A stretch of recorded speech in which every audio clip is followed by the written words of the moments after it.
Welcome to the Dad Code Podcast. This is DDS, where real fans come for real sports talk and no BS. We are your hosts, Blake Melton, Bradley Newberry, and the man Matthew Parker. Parker, tell me what's good. Ready to see Bama go down? Boom. Boom. That's Bama what we're hate saying. week. Is Bama good? I don't know. Beat Bama. Thanks for joining us on our college picks. We're going to jump right to Vols at Bama. Nick Saban is 14-0 against the UT Vols as the head coach of the Crimson Tide. Tim Tebow says, look out, folks. You have woke a sleeping giant when Alabama went down. I don't know about a sleeping giant. I really don't. I mean, I think that we continue to have questions about this Alabama defense. Their offense seems to be a dink and dunk offense, a lot of underneath, a lot of out patterns, nothing too fancy for Bryce Young. So there's definitely, this is not the Alabama Crimson Tide of old that we're used to seeing, just absolutely boat race people. No, it's not. And the big problem is on this game in Tennessee, we don't know who's playing quarterback. It's a huge problem. Huge problem. Yeah. I mean, this line right now, just looked up the most recent, it's 25.5, which seems psychotic to me. It does to me too. And to me, that says we don't know who's playing quarterback. Yeah. I just looked at it today. Heupel came out and said Hooker got some more work in today, but so did Milton, and so did another name. Oh, no. A third? A third quarterback No. also got some work in today. And tomorrow, he says, when they're going to actually make the decision after practice on who will start, either Bailey, Milton, or Hooker. And it sounds like, I don't know, just reading in between lines, it sounds like they may be leaning Hooker, but I don't know. That's just me totally reading in between lines. Can I just say, for entertainment purposes, I want to see Milton. Yeah, I get so much joy watching not only his decision-making skills, but, man, that rocket arm. I mean, dude, Milton has to be an emergency quarterback, right? He has to. Bailey, at this point, you've got to at least see what Bailey can do, right? If Hooker can't go. If Hooker can go, Hooker's our guy. I'm going with him. I'll go with him if he can't even run quite as well. I still don't think that Bailey, I mean, even though you've mentioned his name in practice realms, but I don't think that it's a consideration. It's Hooker, Milton, and then the third quarter. I just think that's a bad idea. I really do. Particularly, I mean, I know Alabama's defense has been not quite Alabama defense this year, but at the same time, I don't want to test that by throwing somebody out there that's going to overthrow guys over the middle. No, I'm sitting here looking at some of Alabama's defense, just pulling up different things. And Alabama's third down conversion rate in the country is 87th. I mean, that's not good. No. It's not even it's okay. No. I mean, it's almost, it's getting. It's towards the bottom. Yeah. It's closer to the bottom. It's really, really bad. I'm sitting here looking at their numbers. I can't believe in all their defensive efficiencies, the highest thing that I can see that they're ranked is 33rd in what they allow in yards per play. But after that, everything else is out of the top 40. Yeah. And I mean, look, I know we have questions at quarterback and all that, but I mean, this offense is going to score points. It's going to move the ball. So I'm with you, though. I think the line is kind of absurd. I really, quite honestly, don't care who's playing quarterback. And after what we saw in Knoxville last week, I think it's a good thing that this team gets to go on the road, actually. Well, hey, I said it in our reaction show. If you're going to be the bad boys, embrace it.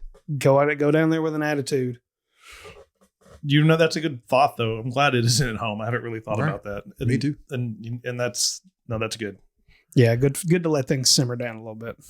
Yep, but 25 points just seems I just don't understand that, because I can see Bama hanging 40 on them, but what's Tennessee not going to score 15 points? I just don't see that. Even if they start Milton, I think we score at least 20. Yeah, we're a good run team. Yeah, I mean, that's the thing. I mean, we're going to run the ball. I mean, and we're going to dink. We can dink and dunk too. Just the scheme, I think, alone will probably give Alabama a little bit of trouble just because of the fast-paced nature. It gives everybody trouble. I think Florida showed in their game against Bama that you can run the ball against them. I know. I'd like to see UT get their running game. And now that Small is healthy again, if we can get is Tyon going to go this week? I don't know. I have to look at that. I'll have to look that up. If we have Tyon Evans, Jabari Small, and Whitehead all going at the same time, I mean, that's a pretty good trio that I would I'd go with that for sure. Yeah, Tennessee, as far as rushing yards per game, is ranked 8th in the country, and it's stopping it. Bama's 43rd. I mean, just like you're saying, you can run on them. You can. I mean, 43rd? When was the last time that happened? Was Nick Saban the coach? Maybe the first year? Maybe. Yeah, maybe. But even though I don't think this is Alabama of old, this isn't the Tennessee of old either. No, it's not. I'm going to just go ahead and jump into it, guys. I can tell you this is going to be Bama. But I do think it's going to be closer than what we think. I think it's more like a 2-score game. I really do. Yeah, I'm thinking this is a Bama victory, but it's not anywhere close to what the line is saying. I think, like Parker said, I think it's going to be a 2-score or less game. I wrote down Bama 41-28. So 13 points. Less than 2 scores. Yeah. I could see that. Yeah, I think that's about right. Yeah. All on Bama. The Florida Gators thankfully have the week off, licking their wounds. So we're going to have to scramble and find a game. We've identified Oregon at UCLA. I don't even know if I'll be awake for this game, the ending of this game. UCLA was kind of the darling, right? In the western part of the world. Yeah. Coming into this season, and they look good at times. They've lost at times. And Oregon went straight up into Ohio State and won a game. And I don't know. We picked it because it might be fun. I don't know if I'll be awake to see it. Yeah, I think it'll be a fun game to watch. You know, you got Chip Kelly playing his former team, playing a program that a lot of people identify him as the guy that built that program really into what it was, or it still is actually. Oregon's been winning, but it's been ugly most of the time this year. I mean, Chip Kelly has finally an opportunity to legitimately turn the corner with UCLA and beat his former team. Yeah, I was looking at this a little bit, and UCLA and Oregon both kind of hang their head on running the ball. And I think too many people are thinking of Oregon as in the Ohio State game. Yeah. Where they ran all over them. That's one of the picks. I thought they would run all over somebody else, and they didn't, and they really haven't. I don't believe in their top 60 of rushing. I just think that I'm not going to say fraudulent is my normal like Iowa term. I just don't think they're as good as people think they are. And I think UCLA, Chip Kelly's had a week off. You know, they're going to come in there and they're going to run some kind of gimmicky play that you've never seen before. They're going to have something for him. He wants to win this game. Oh, yeah. And to jump up, to be the new Oregon of that conference, you got to beat Oregon. Yeah. And UCLA can run the ball in DRT. Their quarterback, I think he's really good. And I think they're going to run it pretty at will against them. Oregon's not got a great rushing defense. And I know Oregon is favored in this game, but I don't know if they should be. Agreed. I mean, Oregon, I'm reading right here, they're coming off of two very close. 2.5? 2.5? Is that what it's at? It's floating. It's about as pick 'em as you get. It's just the home field thing playing. Yeah, If exactly. it was on neutral, it'd be pick 'em. But Oregon's coming into this game after 2 tight games, so they had an overtime loss against Stanford. They won 24-17 over California. So we'll see. We'll see how mentally tough this Oregon team is. I mean, they've been playing some tight games. Now, I will say this is the one good thing about Oregon that they have going for them is this is their national championship. Like they still have a chance to make it into the playoffs. They've got one loss and they've beat Ohio State in Ohio State. Yeah. So if out West wants to get a team in, Oregon needs to keep winning. Yeah, and I'll jump right into it. I think that I think Chip Kelly is going to turn the corner here. I think, like you said, I think he's going to have his running game going. He's a schemer. He's an X's and O's guy. You give him extra time to prepare for a game, not even taking into account the fact that it's Oregon. It's his old program that he built. This is personal for him. I think UCLA wins by a touchdown. Yeah, I got UCLA on this one also. I think it's I don't think you need the points. I think they straight up win. Running game's key, and the quarterback's going to hit some type of. I even said it with the Titans game on the NFL. Like there's going to be some type of gimmick play in this game, whether it be a fake punt, whether it be something like that nature. I'm going to go field goal game. It could even be overtime. I'm taking Oregon 27-24. All right. I think it's going to be a good game either way. Yeah. Underdog time, where we identify a team that is not supposed to win by the point spread systems and will win outright. I'll start down on the other side of the table because I need to find one. Blake, have you identified any? Yeah, I did. I had a hard time. It's a weird week this week as far as finding true underdogs. Not a lot out there. But the one that I'm focusing on here is going to be the Oklahoma State-Iowa State game. It's a little strange to me that Iowa State is favored by 7. They're -7 against Oklahoma State, who's ranked number 8 and is 6-0. I see this as kind of a no respect thing. And I know the Pokes, they take their respect very seriously. And I don't see any reason why Oklahoma State won't pull this one out. I think it'll be a close game. But I think this is one of those that's going to come down to either overtime or a field goal. I'm going with the Pokes 27-24. OK State. Yeah, that one definitely could happen. It does seem like a big line. Yeah, I don't get it. I really don't. And I have another one. I feel like I'm always picking on Blake's team over here, but I almost picked it. Don't worry. Okay, because I was looking at the lines and I thought the wrong team was favored in the University of Central Florida UCF game against Memphis. I'm sitting looking at it. I know UCF has got some quarterback issues, but Bowser and their running back is going to run all over Memphis. I just think they're a better team. I don't have a whole lot of stats to back it up. Yeah, I don't disagree with you one bit. I mean, that was the other game I looked at, and I ultimately just looked at this and I was like, man, this doesn't seem right. So, but yeah, I looked at that game as well, and I agree. So I mean, I'm picking UCF to win this game. I think they win by a touchdown, and they're underdogs by 2.5, 3, depending on where you look. And they're in Orlando, aren't they? They're in Florida, right? I believe so. Yeah. So I just don't see Memphis being a really good traveling team either. So. Yeah, and yeah, I just think they're going to run it all over them. I really do. I found one. Thanks for buying me some time. We can buy you some more. No, I'm good. I'm going to stick with a team that just beat Parker's favorite, the Iowa Buckeyes. Or Buckeyes. What do I call them? Hawkeyes. Buckeyes. They got booked. I'm going to stick with Purdue.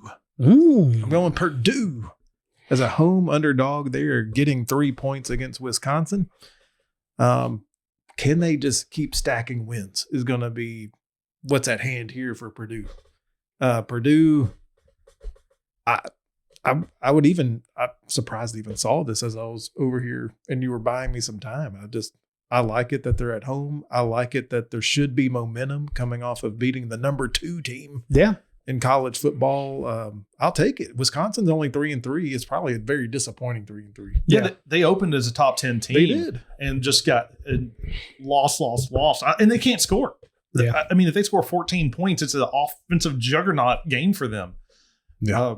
So Purdue should be able to score on them. I like that one as well. I didn't see that. Yeah, I don't think I saw that either. I mean, I always look for the opportunity to pick on Wisconsin. So, oh yeah, they're bad. I don't ever want to hear about them again, ever. They're they're one of the most boring teams to watch in both college basketball and in college football. All of their basketball teams. Dare I say, fraudulent? Yes. Here, you can. We'll go the other way. I'll start with the best bets because everyone that's listened before knows I've mentioned this team multiple times. I'm sticking with Cincinnati. -28. I believe it's Army, right, this week? It doesn't matter. They could play anyone, and I'm going to pick them because they have to continue to win and win big. Foot has to be on the gas. Doesn't matter who they're playing against. Yep. Win and win big. -28. They may have it by halftime. Yeah, I think that's a very, very good assessment there. And the hope is that they're not up 28-0 at halftime and then take the foot off the gas and let them score a couple. It's touchdowns. Navy. I'm sorry. Yeah, It's not Army. It's Cincinnati -28 at Navy. Didn't matter. Yeah. You could bring the Army, the Navy, and the Air Force. They're still going to go. I think that they've still got that chip on their shoulder. I really do. I think I'm excited actually to watch the Cincinnati Bearcats. Yeah, and I believe they've covered almost every game. Yeah. They're unbelievable. And to take the team total over whatever it is when it comes out, because they've covered that every single game too. Yep. they're fun to watch. And only way they don't cover this game is if Navy's just dreadfully slow. Like the only way they don't is if they have, 15 play drives for a touchdown and just run the whole quarter off the clock. Yeah. That's the only way. Yeah. Did you find one? Best bet? Mr. Point Spread Parker. I do have a best bet. Right. And it's a little scary, and I'm only doing one thing, doing it for one reason, but mine is to take the points for Clemson. Oh, we may have some spiciness at this side of the table because I believe you may have picked the same game, but the other way. I am going to go ahead and say that we are putting the nails into the coffin of Dabo Swinney. Pittsburgh is going to trounce Clemson. This is Clemson is absolutely fraudulent. This is a horrible Clemson team. Pittsburgh is a steady Eddie team. They've got a quarterback that's very experienced and he's very disciplined. And it's in Pittsburgh. Pittsburgh made a believer out of you They they came into Knoxville and took the soul out of that team. Well, they're not scared of big name teams. They're not. And guess what? Clemson didn't scare anybody this year. Not with the bullshit they're putting out there. I don't disagree with anything you just said. I just don't know that Clemson can score any points. But I've seen some absolutely fucking terrible offense from Clemson. But we've said, look, Trevor Lawrence and Travis Etienne apparently has covered up what has been a bad all along scheme at Clemson. Travis Etienne, Trevor Lawrence, Taj Boyd, Deshaun Watson, Mike Williams. You're looking at all these really big marquee players in the NFL. Uh-oh. They're gone. They ran out of talent. You don't really have much right now, DJ. He may be great, but I see him running for his life most times. So yeah, all that's true. Their offensive line is awful. I think that's really the key of why they're so bad. He's gotten rocked. He's shaken. He has no confidence because we know he could be good. He came in last year and out the games he played, he outplayed Trevor Lawrence. Yeah. The reason I'm picking this game are a couple of ones. The one is if you just look at the stars that they have on the team versus Pitt, like bringing in the 5-star players, they should be better. Like they should just be able to out talent them. The other reason that I'm picking this, last year, I know this is a very different offensive team for Clemson. Clemson won this game last year by 30 points. Pittsburgh's quarterback, who's the same guy, threw 4 interceptions. Yeah. And Clemson still has an elite top 5 defense. Their offense is awful. Like out of the top 100, bad. But their defense is really, really, really good. I just think they can lock it down. I do think it's close because I don't think they can score. Yeah. So I think this could be a field goal game, which is why I just like the points. I think Pitt could win by 3, which would be a cover for me. I think Pittsburgh is looking for blood right now. They are relishing in the opportunity to be able to go out there to another big name team and give them the bird. And that's why I almost actually took Pitt, is because of the argument on the other side was, they've been beat by 60 points by Clemson over the last 2 years with Pittsburgh, this quarterback. Yep. But now this is your opportunity. This is his last year. This is your opportunity. I think it's his last year. This is your opportunity when you can beat the big dog. Mm-hmm. Maybe they try to take advantage of it. And I enjoy sitting back and knowing that one of them is going to lose their pick. Hey, one of us is going to win our pick. Yes. And I feel very confident that I will extend my best record in the best picks in college football. I'm currently at 6-1. I'm going to 7-1 with Cincinnati while you two are fighting over Clemson and Pitt. Yeah, it's not a very good fight. Yeah. That's what we got for the college. That is it. Man. College picks are in. Yeah, we said it wasn't a very good week for that, but I feel like we had a pretty spirited discussion there about all that. But hey guys, thanks for joining us today on this Our College Football Picks show. Be sure to check us out on Twitter at DDS Sports Talk. Leave us a comment, a like, get the conversation started about our picks. Who do you think's going to win? Pitt, Clemson? I don't know. We'll see. Bradley's being boring down there and not participating. He just likes the chaos. But yeah, guys, go ahead and like and subscribe to the YouTube channel. Hit the thumbs up button for this video. Share it with your friends. Hit the notification bell. Guys, parting comments. Please, Hendon Hooker, start. Hey, I know what it is. On 3, let's say it. Roll Tide, because we all got Bama. Bama Hate Week. Go Big Orange.